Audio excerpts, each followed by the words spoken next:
नमस्कार, जी भारत पर आपके साथ मैं अभिषेक पांडे। आप सभी का स्वागत हमारे खास पेशकश में। बांग्लादेश में सत्ता बदल गई है। अंतरिम सरकार ने शपथ ले ली है। सेना ने शांति की अपील भी कर दी है। बांग्लादेश की जनता जो चाहती थी वहां पर वही हो रहा है। वहां आम मुसलमानों की जिंदगी पटरी पर लौटने लगी है, लेकिन मुसलमानों के देश में हिंदू अल्पसंख्यकों की जान आफत में है। हिंदुओं के खिलाफ हिंसा थमने का नाम नहीं ले रही है। पहले घरों में लूटपाट की गई, फिर दुकान लूटने लगे, अब महिलाओं लड़कियों की असमत लूट रहे हैं। ये क्या है? इसे क्या माना जाए? जहां हिंदुस्तान में मुस्लिम समाज हिंसा करता है तो कहा जाता है कि उनके अंदर असुरक्षा का भाव है। दावा ये कि पलटवार में मुसलमान हिंसा करने लगते हैं।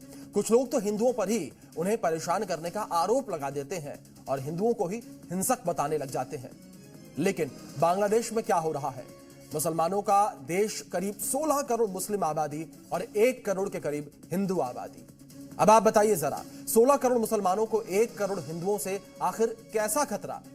ऐसी क्या परेशानी हो गई? हिंदुओं के खून के प्यासे हो गए ये लोग, कत्लेआम मचा दिया।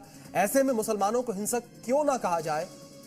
हैरानी इस बात की है कि ये सब कुछ देखते समझते हुए भी दुनिया का लेफ्ट लिबरल गैंग चुप्पी साधे बैठा हुआ है। हिंदुओं को हिंसक कहने वाले बांग्लादेश के मामले में मौन साधे हुए हैं। मुसलमानों को हिंसक कहने के बजाय बगले झांक रहे हैं। इन्हें फिलिस्तीन तो दिखता है पर बांग्लादेश नहीं दिखता। बांग्लादेश की वो सड़कें नजर नहीं आती जहां पर लाचार हिंदुओं का खून बहाया जा रहा है, हिंदू महिलाओं की असमत लूटी जा रही है। ऐसे में सवाल तो सबसे बड़ा यही उठता है कि असल में हिंसक है कौन? बांग्लादेश में शेख हसीना की सरकार का तख्ता पलट होते ही वहां हिंदुओं के खिलाफ कई जिलों में हिंसा हुई, जिसके खिलाफ अब हिंदू संगठन भी सड़कों पर उतर आए। ढाका में हजारों की तादाद में हिंदू संगठनों से जुड़े लोग पहुंचे और अपने खिलाफ हो रही हिंसा का जबरदस्त विरोध किया। इस दौरान लोगों ने अपने हाथों में तख्तियां ले रखी थी, जिसमें हिंदुओं के खिलाफ हो रही हिंसा को रोकने और सुरक्षा देने की मांग की गई थी। वहीं लोगों ने बैनर पोस्टर लेकर सड़कों पर जुलूस भी निकाला और जमकर नारेबाजी की। इस प्रदर्शन के दौरान हिंदुओं ने एकजुटता भी दिखाई और एक साथ एक सुर में हरे कृष्णा हरे रामा का जयकारा भी लगाया।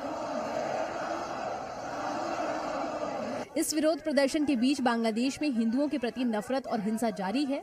वहीं एक हिंदू लड़की को कुछ मुस्लिम लड़कियों ने घेर कर टॉर्चर किया, जबरन कान पकड़कर उससे उठक बैठक करवाई और फिर पानी में धकेल दिया। इस दौरान हिंदू लड़की रहम की गुहार लगाती रही, लेकिन उसकी आवाज किसी ने नहीं सुनी। वहीं एक दूसरी हिंदू लड़की को भी ठीक इसी तरह से टॉर्चर किया गया।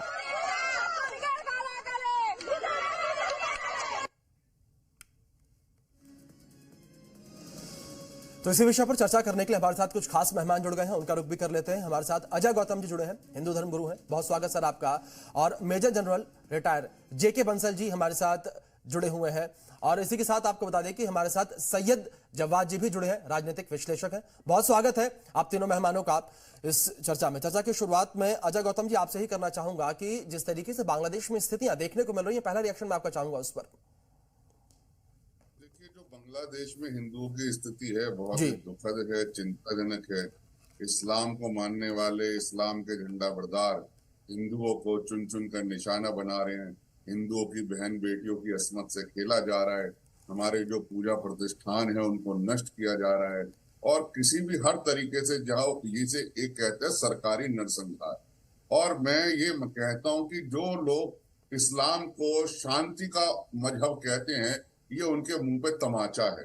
जो लोग इस्लाम को पूरी दुनिया के लिए एक बड़ा अल्लाह की देन बनाते हैं, ये उनके मुंह पे थप्पड़ है। जो लोग इस्लाम को ये कह के करते हैं कि जो है हमारी कुरान ने हमें इतने अच्छे रहने का संदेश दिया है, ये उनको एक आईना दिखाता है। और ये बांग्लादेश में हिंदुओं के साथ नहीं हो रहा, ये फ्रांस में वहां के रहने वाले फ्रांसीसियों के साथ हो रहा है, ये ब्रिटेन में रहने वाले जो वहां के लोकल नागरिक है, ये उनके साथ हो रहा है, ये अमेरिका में रहने वाले अमेरिकन के साथ हो रहा है, ये इजराइल में रहने वाले इजराइलों के साथ हो रहा है। पूरी दुनिया के अंदर जहां जहां आपको आतंकवाद मिलेगा, जहां जहां हत्याएं मिलेगी, जहां जहां आपको जेनोसाइड मिलेगा, जहां जहां महिलाओं पे अत्याचार मिलेगा, जहां जहां छोटे बच्चों का कत्ल मिलेगा, जहां जहां दूसरी पूजा पद्धति के मानने वाले लोगों के ऊपर हमले मिलेंगे, वहां वहां आपको इस्लाम के मानने वाले झंडा बरदार मिलेंगे। ये एक सच्चाई है जिससे कोई मुंह नहीं मोड़ सकता। चलिए ठीक। वहां पर ये जो खासकर कट्टरवादी हैं उसमें जमात इस्लाम भी है, वो हिंदुओं के अगेंस्ट में पहले से ही रहते हैं और पहले भी ये होता रहा है, हमले होते रहे, पूजा नहीं करने देते थे और इस तरह की बात। अब उनको फ्री हैंड मिल गया है क्योंकि अभी वहां पे लॉ एंड ऑर्डर बिल्कुल खत्म हो चुका है, तो अब वो उन्होंने पूरी तरह से 205 हमले हो चुके हैं ये शेख हसीना की सरकार गिरने के बाद में। अभी वहां पर पुलिस नहीं है और करीब 500 हिंदू वो बॉर्डर पे आए थे जिनको हालांकि बीएसएफ ने अंदर नहीं आने दिया, तो बहुत बुरा हाल है। मैं ये यहाँ कहना चाहूंगा कि इसका कारण क्या है। कारण ये है कि जो मुसलमान हैं, इस तरह के जो कट्टर लोग हैं, उनके अंदर असहिष्णुता है, उनके अंदर कोई सहन शक्ति नहीं, इंटॉलरेंस है। इंटॉलरेंस की वजह से और जो एक फिलोसफी है वो ये है कि इस दुनिया के अंदर में सिर्फ इस्लाम के मानने वाले ही रहेंगे, बाकी लोग काफिर हैं और हमको सारी दुनिया पे राज करना है। उसी को ध्यान में रखते हुए जो ISIS जो हुई थी, जो इस्लामिक स्टेट ऑफ इराक और सीरिया बने थे और उन्होंने वही एक किया था। आप देखिए जो अमेरिका और रूस दोनों एक दूसरे के विरोधी हैं, लेकिन जब 2015 नवंबर में वो दोनों ही वहां पे उतरे थे उसको, इस मूवमेंट को, इसको खत्म करने के लिए। अब जहां पे भी जैसे गिनाया, जैसे स्वीडन के अंदर में भी अब दूसरे कंट्रीज में, बाकी जैसे अमेरिका के अंदर में है या कोई भी बाहर के जो डेवलप्ड कंट्री है, वहां से सारी दुनिया के लोग जाते हैं जो उसमें, और सभी धर्म के जाते हैं, हिंदू भी जाते हैं, चाइनीज भी हैं, सब जो लोग हैं वहां पे, या इजराइल के लोग भी हैं या जूस भी हैं, वो एक पॉजिटिव सोच रखने के बाद में, और वहाँ कोई ऐसी कट्टरवादिता नहीं फैलाते, उनकी तरफ से कोई जो ऐसा बात नहीं होती। लेकिन जो हमारे मुस्लिम भाई हैं वो इस तरह की करते हैं और वो उनका सिर्फ दूसरों के साथ ही नहीं, अपने आप भी देख लीजिए शिया सुन्नी में उनका एक हिंसा होती रहती है और जो है वो एक जो बड़े सख्त कानून और दबाने की, जो अपने को इम्पोज करने की जो उनकी एक ये शिक्षा है, ये मदरसों में दी जाती है, कहाँ दी जाती है। अब आप बताइए, मैं थोड़ा सा 2 मिनट और 1 मिनट और लूंगा मैं। अभी जो है तालिबान के अंदर में ये हुक्म पास किया गया है कि गवर्नमेंट के अंदर में 5 बार नमाज होगी, जो नहीं पढ़ेगा उसको सजा दी जाएगी। तो अगर आप धर्म के नाम पे, तो हर एक को अपना स्वच्छता से, वो अपनी इच्छा से जो करना, स्वेच्छा से करना चाहे करे, तो इम्पोज से भगवान में ध्यान या खुदा में ध्यान या अल्लाह में ध्यान थोड़ी लगाया जा सकता है। इसी प्रकार से इससे जो है ऐसा नहीं है, वो जो मुस्लिम भाइयों का ही उससे बहुत नुकसान हो रहा है। वो इसलिए हो रहा है कि आप ईरान को ले लीजिए, जहाँ वहाँ साफ, जब वहाँ साफ ईरान खुले विचारों पे थे, इतनी प्रोग्रेस थी, काफी थी, और अब जो है जब से कट्टरवादिता आई है, ईरान जो है वो लड़ाई झगड़े में पड़ा हुआ है और सारा एक वो मचाया हुआ है। जो मॉडरेट किस्म के कंट्री हैं जैसे सऊदी अरबिया है, यूएई है, उनकी प्रोग्रेस है, इकोनॉमी बढ़ी हुई है। तो ये अब समझना चाहिए, और जो धर्मगुरु हैं, जो बिल्कुल ठीक है बंसल जी, आपने इस बात को समझने की जरूरत है। ठीक है, एक रिएक्शन इस पर सैयद जी का भी लेना चाहूंगा मैं। सैयद जी, आपका रुख करूंगा। सुना आपने यहाँ पर बंसल जी को और अजय जी को। सवाल यहाँ पर यह कि जिस तरीके की स्थितियां इस वक्त बांग्लादेश में बनी हुई हैं और जो मांगे बांग्लादेश में की जा रही थी वो पूरी हो गई हैं। अंतरिम सरकार ने शपथ भी ले ली है, शपथ ग्रहण समारोह भी हो चुका है और जो कामकाज है वो संभाल लिया गया। लेकिन उसके बावजूद जो तस्वीरें देखने को मिल रही हैं, हिंदुओं पर हमले रुकने का नाम नहीं ले रहे हैं। अगर माताओं बहनों को लेकर बात करें तो घरों से बेटियों को उठा लिया जा रहा है, माताओं पर हमले किए जा रहे हैं, कपड़े फाड़े जा रहे हैं, ऐसे तमाम तस्वीरें निकलकर सामने आ रही हैं। आपने भी बिल्कुल देखी होंगी। ऐसे में क्या माना जाए, मुस्लिम हिंसक है? नहीं, देखिए, आपको एक बात और आपको ऐड ऑन करना थी कि जो अभी डॉक्टर यूनुस, वो जो अंतरिम सरकार के प्राइम मिनिस्टर बने हैं जी, अपने देश के माननीय प्रधानमंत्री जी ने उनको मुबारकबाद भी दी थी जी। वो भी बताना चाहिए था आपको, जो कट्टरवाद की आप बात कर रहे हैं जी। और क्या कर रही है हमारी फॉरेन पॉलिसी जी। आप यहाँ के लोगों को या पूरे मुसलमानों को आप कटघरे में खड़ा कर देंगे, इस्लामोफोबिया आप जो है वो दिमागों के अंदर लोगों को डाल देंगे। अरे वहां की परिस्थितियां दूसरी हैं। चलिए ठीक है, बांग्लादेश में स्थिति ऐसी उत्पन्न हो गई, तो फिर श्रीलंका में क्या ही के लिए हुआ था जी? वहां कौन लोग थे? नेपाल के अंदर जो कत्ले आम हुआ था, वहां कौन लोग थे? किसने किसको मारा था जी? ये कैसी बेवकूफी की नजीर आप लोग गढ़ ले आकर कैसा नैरेटिव चलाने की कोशिश कर रहे हैं जी? अपने देश के बारे में चिंता करने की जरूरत है, चाहे सत्ता पक्ष हो चाहे विपक्ष हो। ये हमारे भारत की बात। इसका मतलब आप यहाँ के जो मुस्लिम कम्युनिटी है उसको टारगेट करना चालू करेंगे। आप चाह रहे हैं कि जो पाकिस्तान के अंदर होती है सारी चीजें, वो अपने भारत जैसे खूबसूरत मुल्क में हो जाए, यहाँ के अकलियतों के ऊपर हो जाए चीजें। जो बांग्लादेश ये चर्चा इसीलिए रखी गई है कि जो चीजें पाकिस्तान में हो रही है वो यहाँ ना हो। पूरी बात सुनिए, पूरी बात सुनिए सर। सही है जी, जब गाजा, बात सुनिए, आपने जिस तरीके से जिक्र किया, आपने बात सुनिए, एक मिनट, ठीक है, मैं आपको पूरा मौका दूंगा, मैं आप ही से जवाब लूंगा। सही है साहब, एक मिनट प्लीज सुनिए, तो मैं जवाब आपसे ही लूंगा। सही है साहब, पैनल पे आप इसीलिए बैठे हैं ताकि आप जवाब दे सकें। सवाल तो सुनिए, आप पूरा एक बार सवाल दोबारा सुनिए। आपने जिक्र किया कि वहां पर हो रहा है, हमें उस पर ध्यान नहीं देना चाहिए, भारत में ध्यान देना चाहिए। जब गाजा में स्थितियां होती हैं तो तब आप सब लोग चीख चीख कर बोलते हैं कि इस पर बात नहीं हो रही, नजरअंदाज किया जा रहा है। और अब जब हिंदुओं को लेकर बात सामने आई तो हर कोई पीछे हटता हुआ, अगर विपक्षी दलों को लेकर बात करें तो वो भी सामने खुलकर नहीं आया, एक बार भी इस पर ट्वीट नहीं किया गया, एक बार भी इस पर खुलकर मीडिया के सामने बात नहीं की गई। सही है साहब। एंकर महोदय, मुझे लगता है कि आपको फॉरेन पॉलिसी के बारे में जीरो नॉलेज है जी, जीरो इन्फॉर्मेशन। आपको नॉलेज है, आप नॉलेज बढ़ा दीजिए, ठीक है, के साथ बैठे हैं। मैं चलिए आपको बढ़ा देता हूँ, आपका ज्ञानवर्धक भी बढ़ जाता हूँ। बिल्कुल, जहां से ज्ञान मिले लेना चाहिए। सही है साहब, ठीक है, हाँ बिल्कुल लिया करिए। अटल बिहारी वाजपेयी जी ने क्या कहा था फिलिस्तीन के बारे में? हमारी फॉरेन पॉलिसी समझ में आती है कि कश्मीर के अंदर जो हमारी फॉरेन पॉलिसीज बनी हुई है, जो इंटरनेशनल लेवल पे है, वहां की परिस्थिति दूसरी है। और उस परिप्रेक्ष्य में आपको पता है गवर्नमेंट ऑफ इंडिया ने फलस्तीन का समर्थन करा है, पता है आपको? नहीं पता, जाइए बुला लीजिएगा अजय शंकर साहब को। और हमारी फॉरेन पॉलिसी ये थी साहब, वहां पर पाकिस्तान और चाइना को दूर दूर रखना था, दोनों को अलग रखना था। आज चाइना का इन्फ्लुएंस आप देखिए नेपाल के अंदर है। नेपाल तो हिंदू राष्ट्र है एक तरीके, लेकिन जो बांग्लादेश इन्फ्लुएंस कर रहा है इस वक्त लोगों को, उसको लेकर सही साहब क्या कहेंगे? सही है साहब, चर्चा पे आइए ना, ठीक है, मैं आपकी बातों से इनकार नहीं कर रहा। सही है साहब, देखिए हम लड़ने के लिए नहीं बैठे यहाँ पर। सही है साहब, सुनिए मेरी बात तो सुनिए, क्या आप लड़ने के लिए आए हैं मेरे से? सही है साहब, मुंह दिखाने लायक नहीं है। ये दिन से पूछा बांग्लादेश में हिंदुओं के साथ हो रहा है, ये ठीक है, मौका दिया। अजय जी पूरा मौका मैं दे, अजय जी को मैंने पूरा मौका दिया, और सैयद साहब मैं आपको भी पूरा मौका दे रहा हूं, लेकिन मैं आपको पॉइंट पर ला रहा हूं वापस। बात तो सुनिए आप मेरी, मैं आपको पूरा मौका दे रहा हूं, लेकिन बस मैं पॉइंट पर ला रहा हूं। मैं कह रहा हूं कि ठीक है, जो आप बातें कह रहे हैं मैं उससे इनकार नहीं कर रहा, लेकिन मैं कह रहा हूं कि बात हम बांग्लादेश को लेकर कर रहे हैं, उस पर आते हैं ना पॉइंट पर। मैं बस इतना कह रहा हूं आपसे, मैंने भी आपसे यही कहा, हम लड़ने नहीं आए हैं, आप और मैं एक दूसरे से लड़ने नहीं आए, हम विषय पर चर्चा करने आए हैं। ठीक है, एक बार मैं अजय गौतम जी भी कुछ कह रहे थे, सुन लेते हैं उनको। ठीक है, सही है साहब, एक मिनट पूरी बात नहीं होने दी। अच्छा ठीक है, अपनी बात कंप्लीट करें, लेकिन बांग्लादेश को लेकर। ठीक है सैयद साहब, बात कंप्लीट करिए बांग्लादेश को लेकर।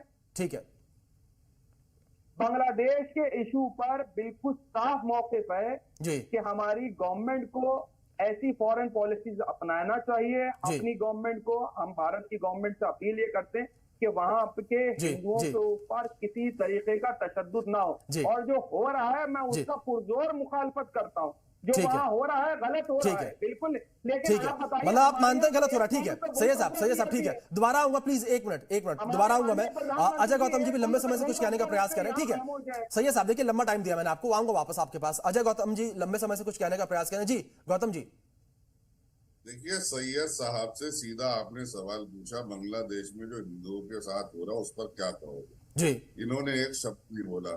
ये चलेगा विदेश नीति पे, ये चलेगा इजराइल, ये चलेगा फिलिस्तीन, ये चलेगा नेपाल, ये चलेगा बांग्लादेश, बाकी जगह, लेकिन उस विषय पर नहीं है। उस विषय पर इसलिए नहीं आए क्योंकि उस विषय पर बोलने के लिए है क्या? वहां जो कत्ल कर रहे हैं इन्हीं के भाई तो हैं। वहां जो कत्ल कर रहे हैं हिंदुओं का, ये उन्हें अपना तो भाई मानते हैं। क्यों कैसे भाई मानते हैं? जब म्यांमार बर्मा के अंदर जो रोहिंग्या मुसलमान थे उनके साथ जब कुछ जाती हुई तो ये जब इन्होंने सैयद जवाद ने तो बॉम्बे के अंदर प्रोटेस्ट निकाला था आजाद मैदान के अंदर की, देखिए वहां बर्मा में रहने वाले रोहिंग्या के साथ क्या जाती हो रही है, उसको लेकर फिर इन्होंने मार्च निकाला। फिर उन्होंने मीडिया की ओबी भी तोड़ दी, महिला पुलिस वालों के कपड़े भी फाड़ दिए, और जाके इन्होंने जो वहां पर अमर जवान ज्योति थी उसका भी अपमान किया।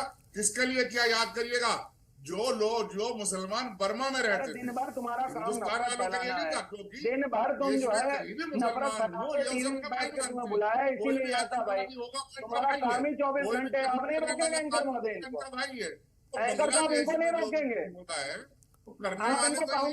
मैंने क्या बोला? सैयद साहब सुनिए सैयद साहब, जिस तरीके से आप जिक्र करें, जिस तरीके से आप तू तोड़ा करें, प्लीज वो ना करें। भाषा की एक मर्यादा होती है सैयद साहब। ठीक है सैयद साहब सुनिए, आप मेरी बात सुनिए। आप या तो मूड बना कर आए कि आप लड़ेंगे, आप इस तरीके से जिक्र करेंगे। देखिए ऐसे नहीं होता ना। ठीक है, बंसल साहब का रुख कर लेता हूं मैं। ठीक है, आप दोनों मेहमानों का रुख दोबारा करूंगा मैं। बंसल साहब भी बने हुए हमारे साथ, बंसल साहब का रुख कर लेते हैं। बंसल साहब, जिस तरीके की स्थितियां, ठीक है अजय जी 1 मिनट आ रहा हूं, अभी आऊंगा आपके पास में। बंसल साहब का रुख करता हूं एक बार। बंसल साहब, जिस तरीके की स्थितियां बांग्लादेश में बनी हुई है, आप किस तरीके से देखते हैं इन स्थितियों को? क्योंकि जिस तरीके से मैंने पहले भी जिक्र किया, जो मांगे की जा रही थी मांगे पूरी हो गई हैं, लेकिन उसके बावजूद जो स्थितियां हैं वो काबू होती हुई नजर नहीं आ रही हैं, लगातार हमले होते जा रहे हैं। देखिए, जो यहाँ पर ये फॉरेन पॉलिसी और पॉलिटिक्स की बात है वो नहीं है। बात यह है कि जो अभी वहां पर यूनुस साहब ने जो वहां पे इंटरिम गवर्नमेंट के मुखिया बने हैं वो एक कट्टरवादी हैं जी। वो कोई एक कट्टरवादी नहीं है। उन्होंने भी अपना बयान यही दिया है कि वहां पर शांति होनी चाहिए और किसी भी हिंदू के घर पर अटैक नहीं होना चाहिए जी। लेकिन प्रॉब्लम यह है कि जो वहां की जो जमात इस्लामी है और जो कट्टरवादिता है उनके ऊपर कोई कंट्रोल अंकुश नहीं लगा हुआ है जी। और आज की तारीख में वहां पुलिस बिल्कुल खत्म है, वो अपने घरों में बैठी हुई है, रडरलेस है, वहां कोई व्यवस्था नहीं है और जो चाहते हुए भी वो कुछ नहीं कर सकते। तो ये एक समाज के अंदर में जो धर्म गुरु हैं हमारे, उनको सामने आना है चाहिए और वो सामने आकर के लोगों से अपील करें तो वो पॉलिटिकल और फॉरेन पॉलिसी से भी ज्यादा अच्छा काम करेगा और उसमें सभी की भलाई है।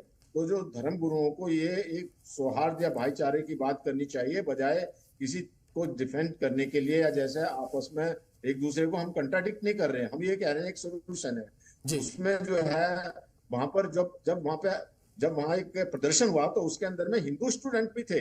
जब हिंदू अपने आप को मिलजुल के रह के चलना चाह रहे हैं तो उनके ऊपर क्यों अटैक हो रहा है? मैंने भी टीवी पे देखा, जब उनके घर में अटैक हुआ, एक औरत चिल्ला रही है, वो कह रही है उनको मारा जा रहा है, उनके घरों को लूटा जा रहा है, बर्बाद किया जा रहा है। वो कह रही थी भाई हमारी क्या गलती है, आप हमारे ऊपर में ये अटैक क्यों कर रहे हो? हमने क्या गलती की है? वो शेख हसीना ने किया है, उनकी गवर्नमेंट में किया है, हम तो उसको कोई पार्टी नहीं है।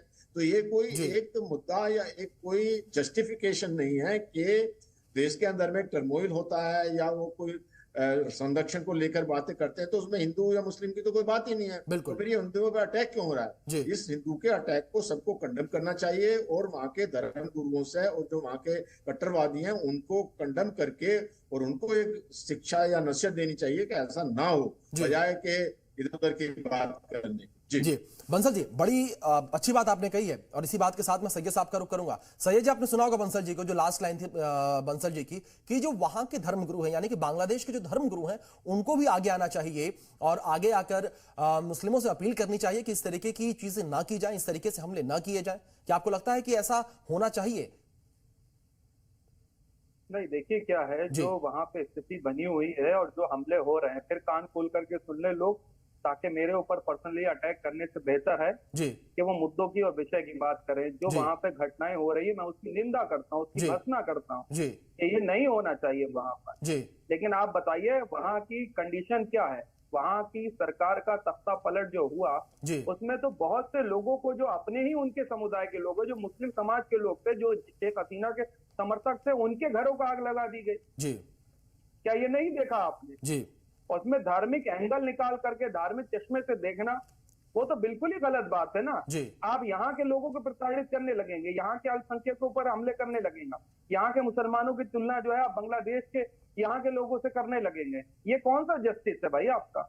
ये कौन सी इंसानियत का तकाजा है आपका कि बांग्लादेश में हो रहा है तो भारत के मुसलमानों को गालियां देने लगो, यहाँ के मुसलमानों को क्रिटिसाइज करने लगो? वो एक बैठे हुए हैं हिंदू रक्षा दल के पिंकी और पता नहीं कौन कौन 4-5 लोग, और बड़े बड़े लोग कह रहे हैं कि इनका आह्वान करो। ये नहीं दिख रहा सरकार को, कोई कार्रवाई नहीं हो रही।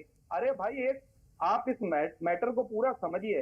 ये हमारे देश के ऊपर बहुत खतरनाक तरीके से हालात जो है वो ना चेंज हो जाए। इसलिए चाहे हम जितने भी भारतीय हो, हिंदू हो, मुसलमान हो, सिख हो, क्रिश्चियन, हम सबको एकजुट होकर के रहने की जरूरत है। हम सबको जो है अपनी एकता दिखाने की यहाँ पर जरूरत है। जो बांग्लादेश के अंदर परिस्थिति उत्पन्न हुई, आप बताइए, क्या शेख हसीना का रवैया तानाशाह की तरफ नहीं था? भी था ना, वहां के स्टूडेंट के ऊपर गोली चलवा देना, चीजें करवा देना।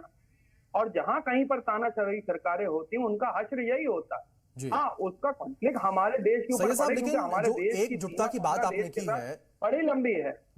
सैयद साहब, जिस तरीके से आपने एकजुटता की बात की है, उसी एकजुटता को लेकर हमने आज की चर्चा रखी है, ताकि जो एकजुटता वो दिखे और जो हमले हो रहे हैं वो हमले ना हो। क्योंकि जिस तरीके से आपने जिक्र किया सैयद साहब कि जो स्थितियां हैं राजनीतिक, उससे धार्मिक न जोड़ा जाए, लेकिन राजनीतिकरण के साथ जो धार्मिक चीजें वो भी तो नजर आई ना सामने। अगर राजनीतिक हमले हुए तो धार्मिक हमले भी तो हो ही रहे हैं। अजय गौतम जी, अच्छा, ठीक है, आ रहा हूँ अभी एक मिनट, एक रिएक्शन ले लूं मैं, एक रिएक्शन ले लूं, आ रहा हूं मैं आपका। सैयद साहब, आप ही पास आऊंगा। मुझे आप सवाल करके भाग जाते हैं मुझसे। नहीं, ये क्या बात हुई, आप सवाल करके भाग जा रहे हैं? आपकी बात सुनी ना मैंने, आप ही की बात को मैंने रिलेट किया है। सुनिए सैयद साहब, आप ही की बात को रिलेट करके मैं गौतम साहब से सवाल पूछ रहा हूँ। आप ही बात कैसे होती है? चर्चा ऐसे ही होती है ना सैयद साहब, चर्चा ऐसे ही होती है कि किसी से कुछ सुना फिर उस पर जवाब लिया। सैयद साहब प्लीज प्लीज प्लीज, सैयद साहब देखिए इसी विषय पर चर्चा है, उस विषय को आप सच साबित ना करिए। सैयद साहब विषय को सच साबित ना करिए, हम भी नहीं चाहते। सैयद साहब विषय को सच साबित ना करिए, हम भी नहीं चाहते। नहीं, मणिपुर के अंदर घटनाएं नहीं हुई। चलिए ठीक है, आप तीनों मेहमानों का बहुत शुक्रिया। आप तीनों मेहमानों ने अपना कीमती वक्त दिया, चर्चा में शामिल हुए, बातचीत की आपने हमारे साथ। लेकिन जो तस्वीरें इस वक्त बांग्लादेश में देखने को मिल रही हैं, हम भी यही चाहेंगे कि वो तस्वीरें देखने को ना मिले। जो हालात बने हुए हैं वो हालात इस तरीके से ना रहे, हालात सामान्य हो। फिलहाल के लिए जी भारत पर इतना ही, आप बने रहें।